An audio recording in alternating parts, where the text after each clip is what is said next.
Hey guys, this is Marc Goldberg with Marc Vlogs Watches, and do we have an exciting episode for you today. We are going to talk about 5 things they don't tell you about the Q Timex that you would probably like to know before you order one or upon receipt of yours if you've already got one. But before we get into the meat and potatoes of this video, let's go ahead and knock out the quick fist watch check for today. And here it is.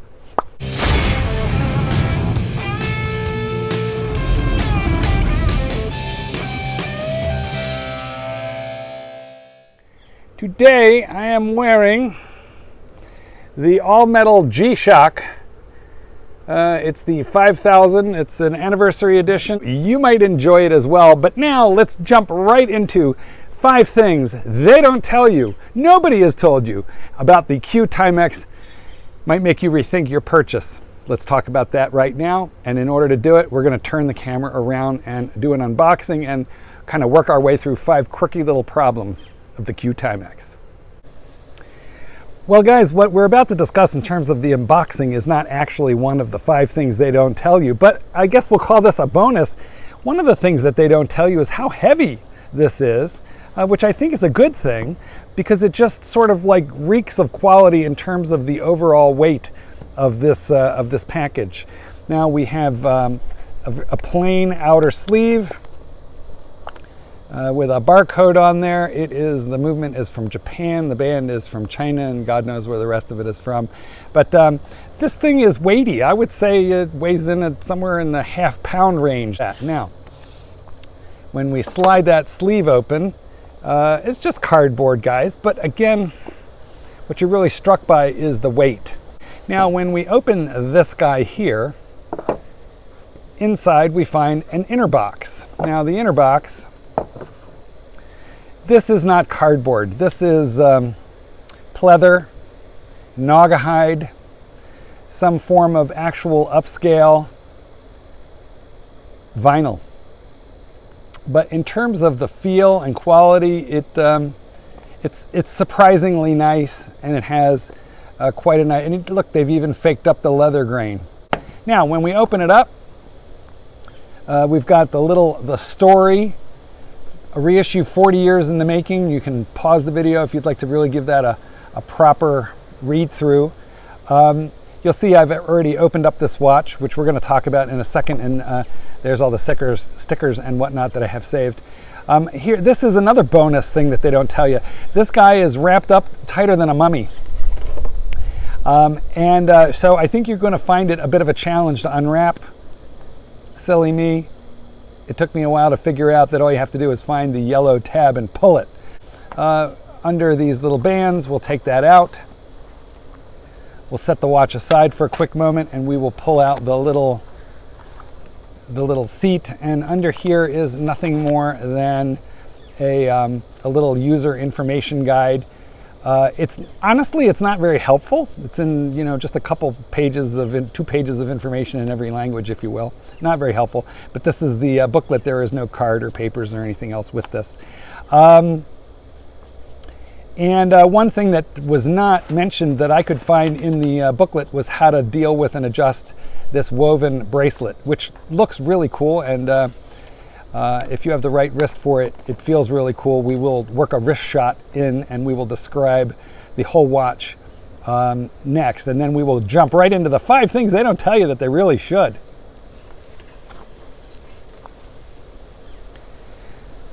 Okay, so a quick review of what you have here. You have a 38 millimeter watch, which is about 10.5 millimeters thick. And this is a double-domed acrylic crystal. This is an exact reissue of a 1979 watch. They've just upgraded the movement that's inside. The internals are a little better. Here's another bonus thing that they don't tell you that they should, I suppose. There is picking here. This is friction fit. We'll talk about this bezel in an instant, but it's tight, right? So it's not going to move around on itself. I think a lot of YouTubers have told you that this Pepsi bezel is friction fit, but nobody explained to me that it was going to be as tight as it is. I was worried the quality would feel bad. Quality is great. This feels surprisingly good here. Now, what this is for is if you want to track somebody in another time zone. Like right now, I have a buddy in Italy. Italy is 7 hours ahead, so I'm just going to put the 7 up there at the 12 o'clock position. And reading this off now, I can see it's approximately 6:30 in Italy. I guess you got to know your AMs and your PMs, but I know they're 7 hours ahead. And it's just this is like a poor man's GMT. Doesn't give you a 24-hour hand, but it allows you to use your same hour hand to track a second time zone. You just have to remain aware of if your time zone is above or behind. Yeah, so that's how this works. It's quite nice. Naturally, you could also use it as an elapsed timer, but you'd have to do a little bit more math to calculate how long your pizza had been in the oven. Okay, guys. Well, there's a hatch here for your battery. You just stick a nickel or a quarter in there and twist out your battery. That's a super nice feature because it means you do not have to open the case back to get at the battery, thus exposing the movement potentially to water and goofing with its seals. So I think that's a super nice feature.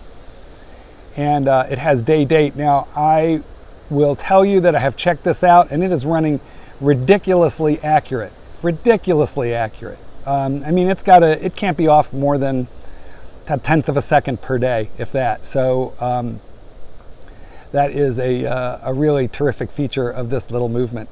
This guy here, it looks really nice, but we're going to talk about it in detail. And first, I just want to show you how it works. There's a little hook here, and there's a bar there, and you just hook the hook over the bar, and then click that down, and you are good to go. All right, guys, let's talk about 5 things about this watch that they don't tell you. Well, here we're taking a look at the bracelet right on the wrist, and I will tell you one of the things that they don't tell you is that it's a bit of a hair puller. Now, I am not personally having that problem. I don't know if you can tell in the light. I do have me a manly hairy wrist, but somehow my hair is not short. It's not coarse, and so I find that I can move this around and. Well, I just felt one go there. So let me just say it has not commonly pulled my hair, but if you have sparse and fine hair or shorter arm hair, then this is definitely going to catch and pull and you're going to have a problem with it. So it is definitively a hair puller. Now, I say they don't tell you that on YouTube, although I will confess Matt Stevens, who just flipped his, actually just put out a video today. He had it for long enough to make a video, and then he flipped it right away at a small profit, and he confirmed that for him it was a hair puller. So item number 1, be aware it's a hair puller. Now, that isn't for everybody. It will depend on your arm hair pattern.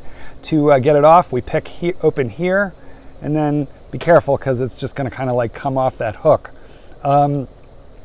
If you object to the hair pulling, if that is a problem for you, you will note that we have a spring bar right here, and here and there, so you could get at these spring bars, remove them, and then you could remove this bracelet. This is an 18 millimeter straight bracelet, so you could replace it with pretty much any 18 millimeter leather, rubber, silicone. I think you could get in there and do whatever you want. Anyway, guys, be careful with that bracelet. Could be a hair puller. That was number 1. Okay, here is the number 2 thing that I think they should tell you about this watch, the Q Timex, but they don't.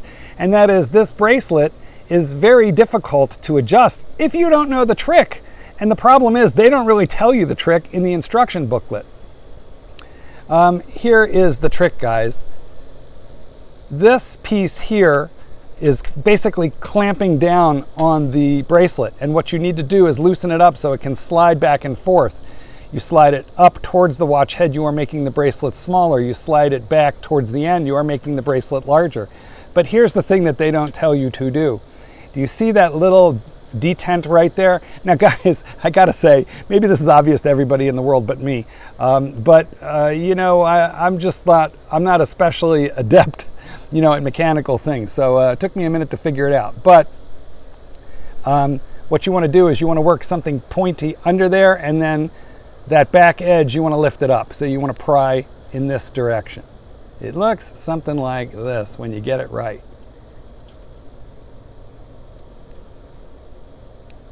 And I've just clicked it open, and then I can slide it any which way I want to, and then I can bring that forward and click it back down, reclamping it. Now there are little spaces where it will and won't clamp, right? So you might have to get it close and then noodle it a millimeter in any direction.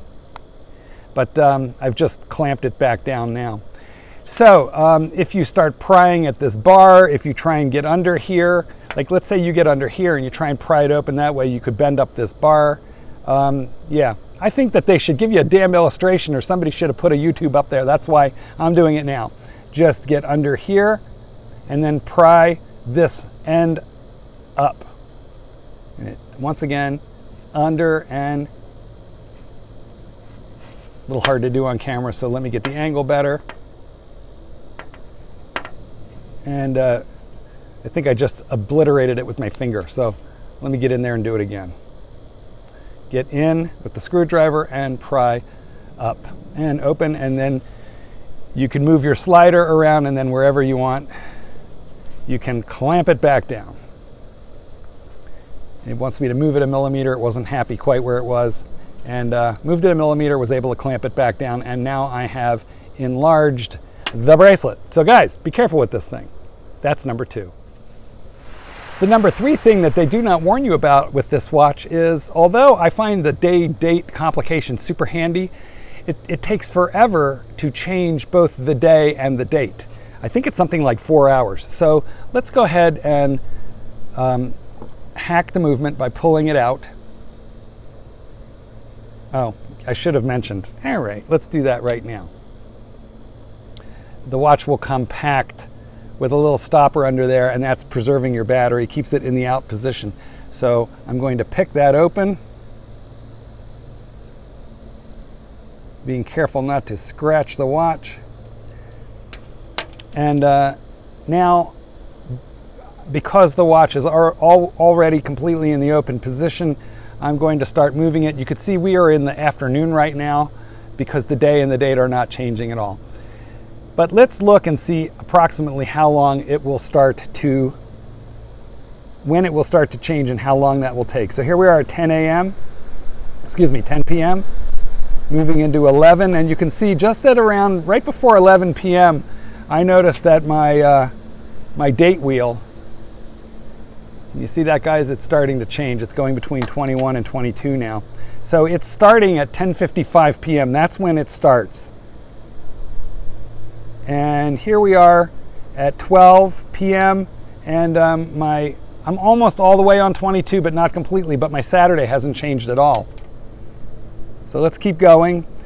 At 12:15, it clicked over to the 22, but my Saturday hasn't changed. It's starting to change now. Clicks onto the Spanish. Now we're at 2 p.m. I mean, this, man, guys, this started at a little bit before midnight. It's 2 hours and I'm still not done with my date change. I get to 3 and I'm halfway home, and boom, 3:45. So guys, it takes nearly 4 hours for that to change. So if you are out partying anywhere between midnight and 4 a.m., you are going to have no idea what the day and the date is. Mind you, it's a super nice feature that you get the day and the date, and that quartz movement is quite accurate, but I think it takes an awful long time to change the day and the date, so just be aware. Between 12 and 4 a.m., you're not going to know what's going on.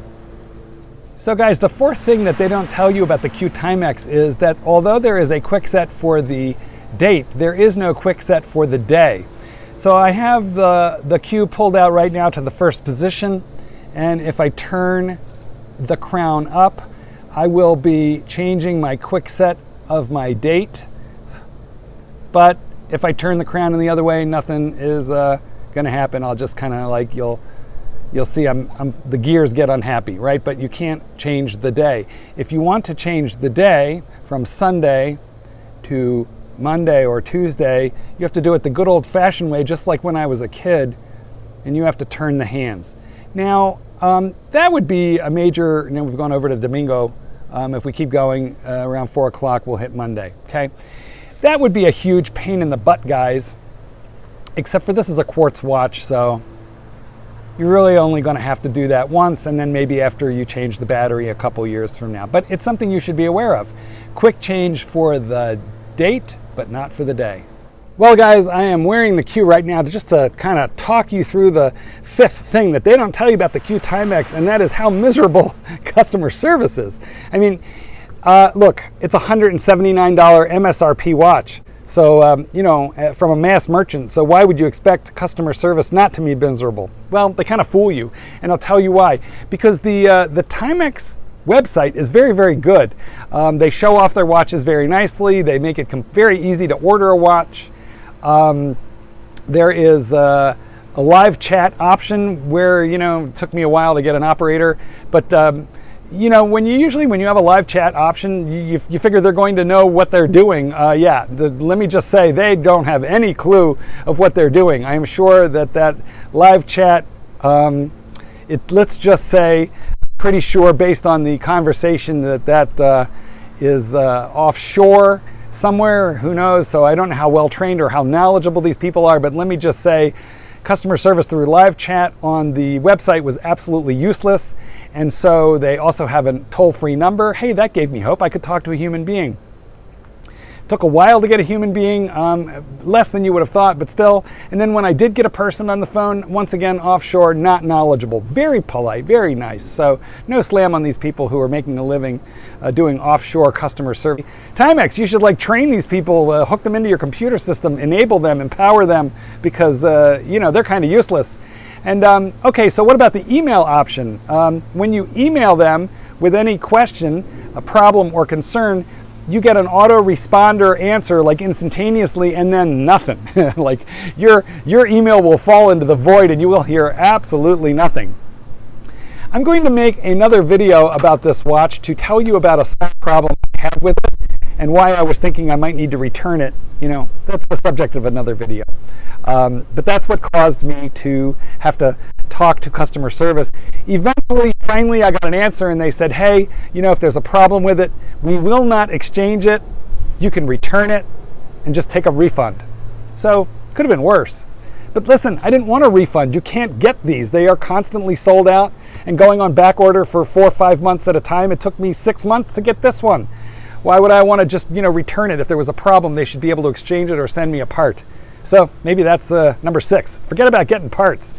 Look, guys, on balance, I think it's adorable. Will I flip it? Well, you know what? Truth be known, I got 2 of them. Certainly I'll end up flipping one of them.